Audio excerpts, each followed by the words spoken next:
చూద్దాం online betting apps కేసులో నటుడు ప్రకాష్ రాజును సిఐడి ప్రశ్నిస్తోంది. జంగిల్ రమ్మీ యాప్ను ప్రమోట్ చేసిన కేసులో విచారణకు హాజరయ్యారు ప్రకాష్ రాజ్. ఇప్పటికే ఆన్లైన్ బెట్టింగ్ యాప్ కేసులో నిన్న విజయ్ దేవరకొండను ప్రశ్నించారు.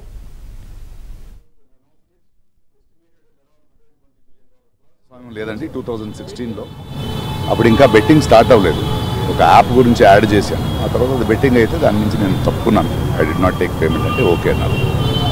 సిఐడికి కూడా ఒక సార్వజనికులు ఒకరు కంప్లైంట్ చేశారు మన పేర్లన్నీ రేపు.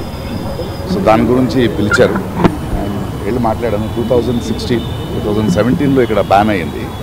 2016లో ఇంకా బెట్టింగ్ స్టార్ట్ అవ్వలేదండి. ఆ యాప్ గేమ్ అనుకుని నేను చేసామండి. ఆ తర్వాత తెలిసింది బెట్టింగ్ యాప్ ఈజ్ రాంగ్, అందువల్ల నేను కంటిన్యూ చేయలేదు. ఆ డీటెయిల్స్ ఇచ్చాను. ఆ తర్వాత ఏదైనా చేశారా, వేరే కంపెనీస్ ఏదైనా చేశారంటే లేదండి అని చెప్పాను. బ్యాంక్ స్టేట్మెంట్స్ అప్పుడే ఇచ్చాము, అందులో ఏది లేదని తెలిసింది. బట్ ఒకటి మా మాధ్యమం మూలంగా చెప్తున్నది, ఏదో అది కొందరు పెద్దవాళ్ళు చేశారు, వాళ్ళు చేశారు రూల్స్ అని కాదు. Betting app is wrong. Okay, అది చాలా యంగ్స్టర్స్ జీవితాలు పాడైపోతున్నాయి. 2016లో మనకు తెలియదు అది ఇంకా యాప్గా ఉంది, ఇంకా బెట్టింగ్ స్టార్ట్ అవ్వలేదు. బట్ ఎప్పుడైతే బెట్టింగ్ స్టార్ట్ అయ్యి అది బ్యాన్ అయిందో యంగ్స్టర్స్కి నేను ఈ మూలంగా చెప్పేది ఒకటే, అంటే నేను బెట్టింగ్ యాప్ డబ్బులు పెట్టి చేయమని నేను యాడ్ చేయలేదని చెప్పడం చాలా ఈజీ. అలా కాదు, అది తెలిసి చేసినా తెలియక చేసినా తప్పే. యంగ్స్టర్స్ ప్రజలు అర్థం చేసుకోవాలి. మనం కష్టపడదాం, కష్టపడి సంపాదిస్తాం. ఇలాంటి యాప్ పోయి చాలా ఫ్యామిలీస్, చాలా youngsters they have lost there lifes. And I'm sorry for that and hope మనం దీని నుంచి నేర్చుకుంటాం. Thank you sir. మీరు ఇమీడియట్ రియలైజ్ అయ్యారు కానీ యంగ్ యాక్టర్స్ అంతా కూడా ఇంకా ప్రమోట్ చేస్తున్నారు. లైక్ చాలా ప్రస్తుతం అయితే మాత్రం ప్రకాష్ రాజు సిఐడి సిట్ విచారణ ముగిసింది. కొద్ది నిమిషాల క్రితమే, దాదాపు గంటకు పైగా సిఐడి విచారణ జరిపిన తర్వాత ప్రస్తుతం అయితే స్టేట్మెంట్ రికార్డ్ చేసినటువంటి పరిస్థితి కనపడుతుంది. ఈ స్టేట్మెంట్లో అంటే 2016లో ఈ జంగిల్ యాప్ను ప్రమోట్ చేశాను, అప్పుడు అది బెట్టింగ్ యాప్ కాదు, అప్పుడు తనకు తెలియదు. కానీ మరోసారి అదేదైతే బెట్టింగ్ యాప్కి సంబంధించి బెట్టింగ్ అనేది ఆ యాప్ మరి వాళ్ళ అగ్రిమెంట్ రెన్యువల్ చేసేటువంటి సమయంలో తాను చేసుకోలేదనేటువంటి అంశాన్ని చెప్పడం జరిగింది. మరోవైపు ఈ రోజు జరిగినటువంటి విచారణలో కొన్ని కీలకమైనటువంటి అంశాలను కూడా ప్రస్తావన చేసినటువంటి పరిస్థితి కనపడుతుంది. ముఖ్యంగా ఈ బెట్టింగ్ యాప్లను ప్రమోట్ చేసినటువంటి ప్రముఖులను అయితే మాత్రం ఇప్పటికే ఒక్కొక్కరుగా విచారణ జరిపారు. నిన్న దాదాపు గంటన్నరకు పైగా విజయ్ దేవరకొండను కూడా విచారణ జరిపి స్టేట్మెంట్ రికార్డ్ చేసినటువంటి సందర్భం కూడా కనపడుతుంది. మరోవైపు ఈరోజు ప్రకాష్ రాజ్ కూడా గతంలో సైబరాబాద్ కావచ్చు, రాచకొండ, మరోవైపు రాష్ట్ర వ్యాప్తంగా నమోదైనటువంటి ఎఫ్ఐఆర్లన్నీ కూడా ప్రస్తుతం సిట్కి వాటన్నిటిని కూడా ట్రాన్స్ఫర్ చేయడం జరిగింది. అందులో భాగంగానే ఎవరైతే ఈ బెట్టింగ్ యాప్లను ప్రమోట్ చేశారో వారందరినీ కూడా పూర్తి స్థాయిలో ఒక్కొక్కరిని పిలిచి రోజు విచారణ కూడా కొనసాగిస్తున్నటువంటి పరిస్థితి. నిన్న సిరి హనుమంతు అనేటువంటి ఒక సోషల్ మీడియా ఇన్ఫ్లుయెన్సర్తో పాటు బిగ్ బాస్ ఫేము ఆమెను కూడా విచారణ జరిపి స్టేట్మెంట్ రికార్డ్ చేసినటువంటి సందర్భం కూడా కనపడుతుంది.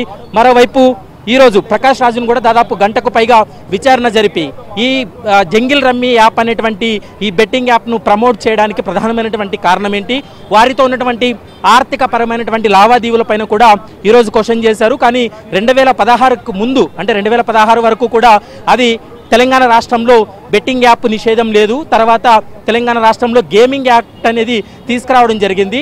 దీంతో తను గతంలో చేసినటువంటి యాడ్ ఏదైతే ఉందో ఆ యాడ్ ద్వారా చాలామంది ఇన్ఫ్లుయెన్స్ గురై ఉండవచ్చు. యువత ఎవరు కూడా ఈ బెట్టింగ్లో డబ్బులు పెట్టి మోసపోవద్దంటూ కూడా ప్రధానంగా ప్రకాష్ రాజ్ కూడా కొద్ది నిమిషాల క్రితమే ఈడీ ఆఫీస్కి వచ్చినటువంటి విచారణ సమయంలో ఏ విధంగా మాట్లాడాడో అదేవిధంగా ఈరోజు కూడా సిఐడి సిట్ విచారణ తర్వాత ప్రకాష్ రాజు స్టేట్మెంట్ ఇచ్చినటువంటి పరిస్థితి అయితే కనపడుతుంది. ఇందులో ఒక అంశాన్ని మాత్రం క్లారిటీ ఇవ్వడం జరిగింది. ఎందుకంటే ఈ జంగిల్ రమ్మీ అనేటువంటి యాప్ దుబాయ్ కేంద్రంగా నడుస్తుంది. ఈ దుబాయ్ కేంద్రంగా నడిచేటువంటి యాప్ తోటి తనకు ఆర్థిక పరమైనటువంటి లావాదేవీలు లేవు. గతంలో తను అగ్రిమెంట్ చేసుకున్నటువంటి సమయంలో ఏదైతే బ్యాంక్ స్టేట్మెంట్స్ ఉన్నాయో ఆ బ్యాంక్ స్టేట్మెంట్లన్నింటినీ కూడా సిట్ అధికారులకు అందజేశాను. ఎక్కడా కూడా తను ఆ యాప్ వారితోటి తను ఆర్థిక పరమైనటువంటి లావాదేవీలు జరిగినట్లు ఎక్కడ ఆధారాలు లేవనేటువంటి అంశాన్ని అయితే మాత్రం ప్రకాష్ రాజు తన వాంగ్మూలం ఇవ్వడం జరిగింది. ప్రస్తుతం అయితే మాత్రం బెట్టింగ్ యాప్ కేసులకు సంబంధించి రాష్ట్ర వ్యాప్తంగా నమోదైనటువంటి ఎఫ్ఐఆర్ అధికారులన్నింటినీ కూడా ప్రధానంగా సిట్ సిఐడి కూడా బదిలీ చేయడంతో ఈ ప్రముఖులందరినీ కూడా విచారణ జరుపుతున్నారు. ఎంతో మంది 2 రోజుల క్రితమే సంగారెడ్డిలో ఈ బెట్టింగ్ యాప్ల ద్వారా నష్టపోయి లక్షల రూపాయలు నష్టపోయి ఆత్మహత్య చేసుకున్నటువంటి సంఘటన కూడా 2 రోజుల క్రితం మనం చూసాం. కాబట్టి ఇటు కంటిన్యూగా ఈ ఆత్మహత్యలు అనేది కొనసాగుతున్నాయి. చాలా మంది ఇంకా సోషల్ మీడియాలో ఈ ప్రముఖులు ఏవైతే యాడ్స్ చేశారో ఈ ప్రముఖులు ప్రమోట్ చేశారో ఆ బెట్టింగ్ యాప్లను చూసి చాలా మంది డబ్బులు పెట్టి లక్షల రూపాయలు మోసపోతున్నటువంటి సంఘటనలు ఉన్నాయి. కాబట్టి తెలంగాణ రాష్ట్ర ప్రభుత్వం తెలంగాణ పోలీసులు దీనిపైన చాలా సీరియస్ గానే తీసుకున్నారు. కాబట్టి ఎవరు కూడా ప్రముఖులతో కాకుండా సోషల్ మీడియా ఇన్ఫ్లుయెన్సర్లు కూడా ఈ బెట్టింగ్ యాప్లను ప్రమోట్ చేస్తే చట్టపరమైనటువంటి చర్యలు తీసుకుంటామంటున్నారు. ముఖ్యంగా తెలంగాణ రాష్ట్రం ఏర్పడినటువంటి సమయంలో మొట్టమొదటి జీవో తీసుకువచ్చింది ఈ బెట్టింగ్ యాప్. ఈ బెట్టింగ్ యాప్ అనేది తెలంగాణ రాష్ట్రంలో నిషేధం అంటూ కూడా గత ప్రభుత్వం తీసుకువచ్చింది. ప్రస్తుతం బెట్టింగ్ యాప్ అనేది ఈ యొక్క బెట్టింగ్ యాక్ట్ అనేది తెలంగాణ రాష్ట్రంలో అమల్లో ఉంది. కాబట్టి ఎవరు ప్రమోట్ చేసినా చట్టపరమైనటువంటి చర్యలు తీసుకుంటామనేది పోలీసులు అయితే స్పష్టంగా చెప్తున్నారు. మరి రేపు ఎల్లుండి కూడా ఇంకా మిగిలినటువంటి దాదాపు 34 మంది ప్రముఖులు ఈ విధంగా బెట్టింగ్ యాప్లను ప్రమోట్ చేశారు. వారిని కూడా రోజువారీ విచారణ జరిపేటువంటి అవకాశం ఉంటుంది. వారి స్టేట్మెంట్లు కూడా రికార్డ్ చేసే అవకాశం ఉంటుంది. ఎక్కడైనా కూడా ఉద్దేశపూర్వకంగా బెట్టింగ్ యాప్లను ప్రమోట్ చేసినా వారు ఆర్థికంగా లబ్ధి పొందినట్లుగా నిజంగా ఇన్వెస్టిగేషన్లో నిరూపణ అయితే వారిపై చట్టపరమైనటువంటి చర్యలు తీసుకుంటామంటూ కూడా స్పష్టం చేస్తున్నటువంటి పరిస్థితి అయితే కనపడుతుంది. స్వామి right Praveen, thanks for the update.